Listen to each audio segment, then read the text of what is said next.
Okay, so today, this is Sketchbook Exercise 2, and we are going to be working on value. This is definitely something that we will be using in our art, and I want to show you how to create it using a couple of tools that you will have around your house. Because I don't have tools to share with you right now, and I want to make sure that I cover all the bases of what you may have available to you. So this pen right here is more of a gel pen. It's a little bit different tip than, sorry, that's blurry. It's a little bit different tip than a regular Bic ballpoint pen. The way we make and create value with this is going to be different than how we create value here with this ballpoint pen. For now, we're just gonna have that up there nice and big and easy to see. So what we're gonna do is I'm gonna start off with a pencil, and what I'm gonna do here is I'm gonna draw a rectangle right under the word value. And this rectangle right here, I'm going to do a value scale from dark to light. So I'm gonna write dark here, light here. Now, if you're more comfortable going from light to dark, that's fine as well. We just want in this rectangle to show value scale from dark to light. Now, I am drawing these lines here mainly so that I have a reference point from where I need to change the pressure on my pencil. I am working in a sketchbook. Under this page, I actually have a clipboard because having that hard surface is actually going to make it easier for me to create that dark to light value tone, and it also will keep me from creating an impression on the page or pages below it when I go to draw something else on those pages. All right, so I'm going to go ahead and start here, and when I start, I'm going to apply a lot of pressure. The more pressure you apply, the darker it gets. Now with this one, you're gonna apply as much pressure as you possibly can. And this is a pretty big space. So what I'm gonna do is I'm gonna go ahead and I'm going to kind of speed this part up so that I can show you what to do when I get over to this line to start lightening up my shade.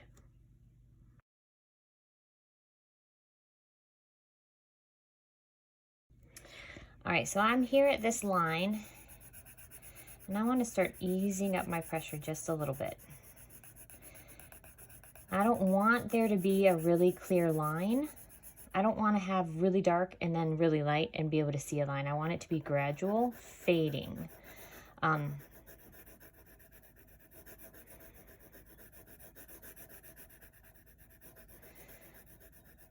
So I just eased up the pressure. You can kind of hear the difference. I'm not applying quite as much pressure, so it sounds a little bit different the way my pencil is sliding across the paper. If I want to go back and make it a little bit darker, I can go back over it and make it a little bit darker. And I'm filling in this whole space, so I may have drawn this rectangle a little bit larger than I should have. You guys do not have to make your rectangle this big. And if you want to use lined paper, like we did for our sketchbook exercise 1, where we were practicing drawing the lines, you can use lined paper and do this on those lines. Use about 2 lines if you do. So this is actually getting really light. I'm going to go back in and fill this in and make it a little bit darker. But not too much. And then this is going to be the lightest. I'm going to speed this up too, so you can just watch and see what I do to get from here to here. And then we're going to go on to the next tool.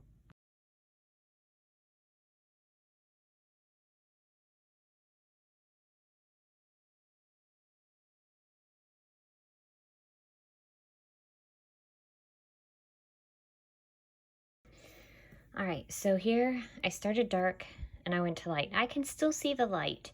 I could go even lighter than this. Did you notice when I got into this section to create this light area that I started not coloring so much as drawing really light feather light lines. You could probably hear the change as well in the sound of the pencil strokes that I was making. And again, however you do this, it's going to be a little bit different for everyone because we're all a little bit different and we have slightly different styles, which makes each of us unique, and that's okay. One of the things I do want to point out, when you draw your rectangle, I do want you to fill it in as completely as possible. If you have a little bit of space at the bottom or at the top like I do, that's okay. I just want to see that whole space filled in. We are going to go over value on shapes to turn them into forms. We'll work with that at a later date. Right now, I just want to show you how to create value using the tools that you have at home. So that was a little bit of work.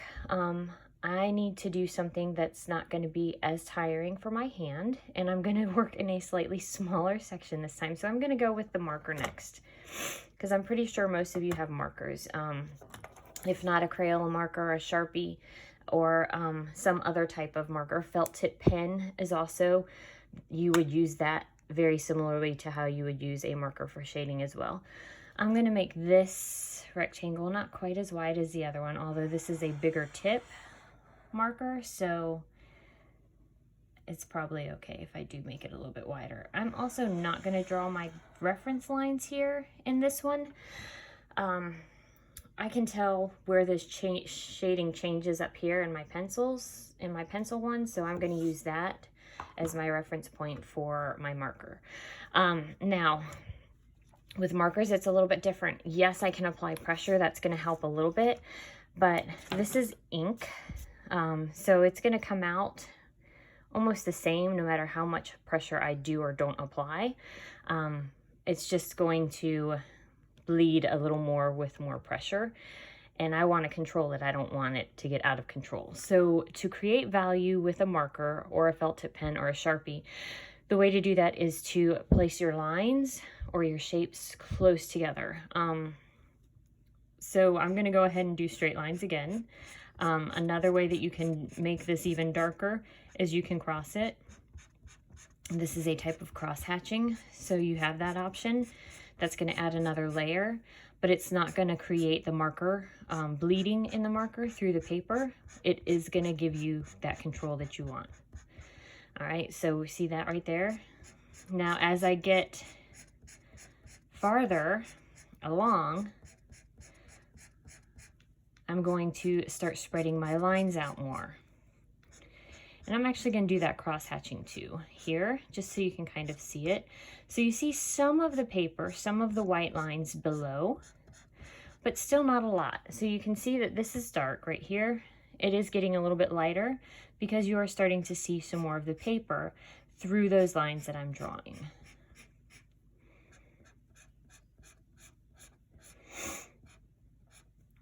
All right, so again, I am having a little bit of space between the edges, and that's okay. Just try to keep it inside the lines. I'd rather you have spaces inside the lines than go outside of the lines and get really messy, because we are working on, even though we're learning how to create that value and that shading, we're also working on control. You want to be in control of your tools and your mediums. You do not want them to control you. So as you can see, my lines are spreading out more. So my value is getting lighter. I'm able to see a little bit more of the color of the rectangle than I was before. So that is how you kind of create that dark to light value scale with a marker, Sharpie, felt tip pen, all of those tools. That was a pretty easy one after doing the pencil. So the next one I'm going to show you is crayons. Crayons are very similar to, actually it's almost exactly like a pencil. It's just a slightly different medium. So we'll do the crayon here.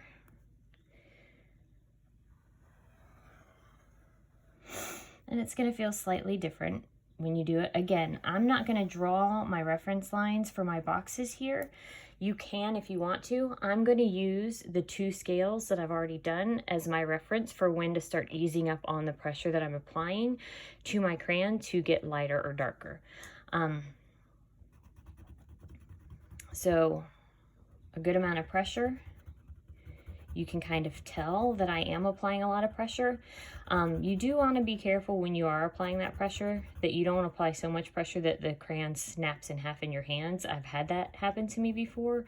That usually happens when I'm using older crayons, because believe it or not, they can get to the point where they're no longer user friendly. And that's just with age, they get brittle, kind of like me and my bones. So I'm going to go ahead and I'm going to fast forward this so that you can kind of see the process a little bit quicker, and then I will show you how to use a Bic ballpoint pen. All right.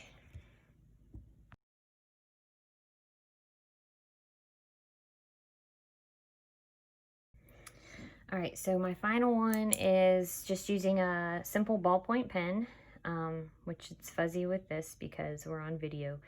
Sorry, I can't give you a close-up, but just a regular old Bic ballpoint pen. Nothing fancy. Again, this rectangle is going to be much bigger than I want it to be, but that's okay. So the ballpoint pen, you actually can apply pressure and get it darker and ease up on the pressure to get it lighter.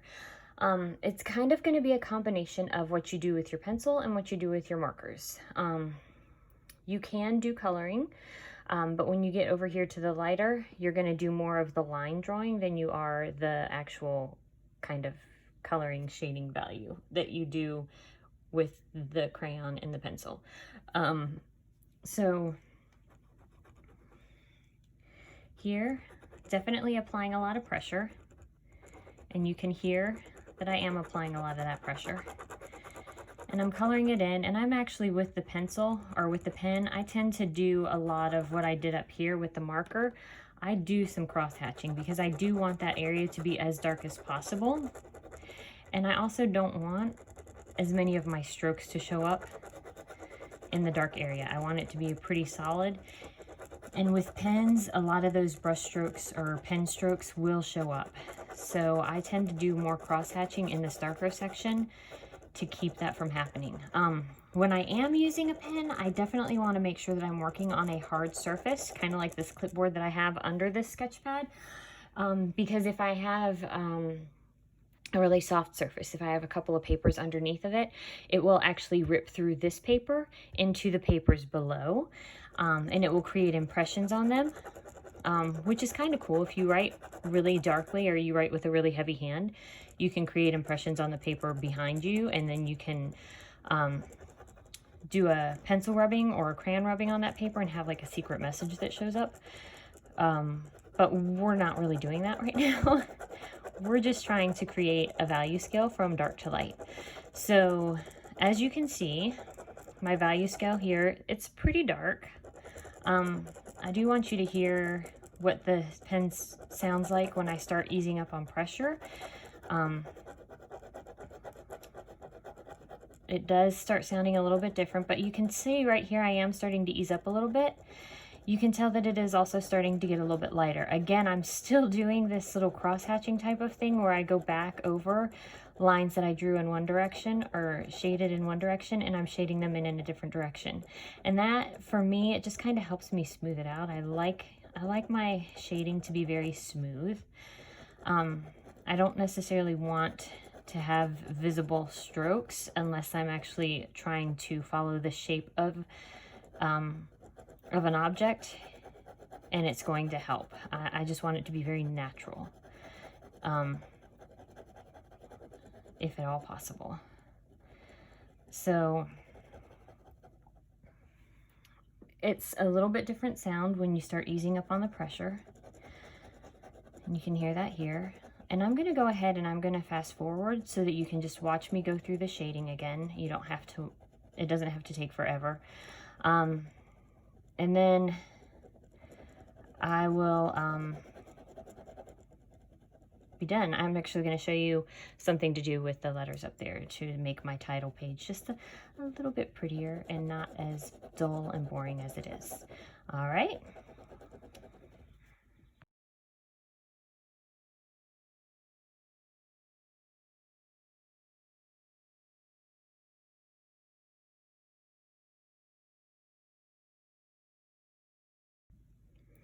All right, so there is my value scale with my pen, with my ballpoint pen. What I do want to encourage you to do, once you've gotten this down just for practice, all of these value scales we did with straight lines, up and down, going from one left to right. I would encourage you to maybe draw a couple of shapes down here, and to create some value following the line of those shapes, if that makes sense. And if not, that's okay. You can always, I will definitely go over this more with you at a later date, but I would definitely encourage you to draw shapes and practice following the lines of those shapes. So for example, this really tall, really skinny cylinder right here on the left that is off, there we go.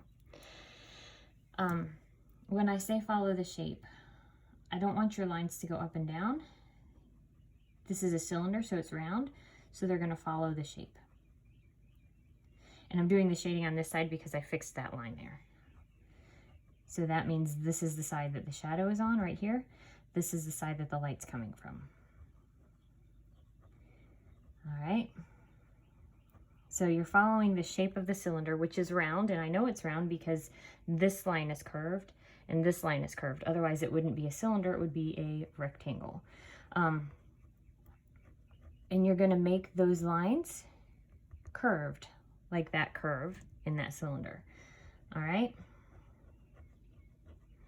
So this is just kind of an little extra step, a little extra challenge for you. I do want to see these four. That is definitely what I want to see. This is just a little extra challenge because when we take this and use it in our next project, we're going to be actually following different shapes. All of our shading is not going to be done in rectangles. It's going to be done on something you've drawn, which is going to have a lot of different shapes and lines in it. Let me know if you have any questions, if you need any help. I'm going to time lapse it. I'm going to add on to that title up there, value. This is your sketchbook exercise number 2. And then hopefully this will be much prettier looking. All right, guys, I'll see you later. Bye.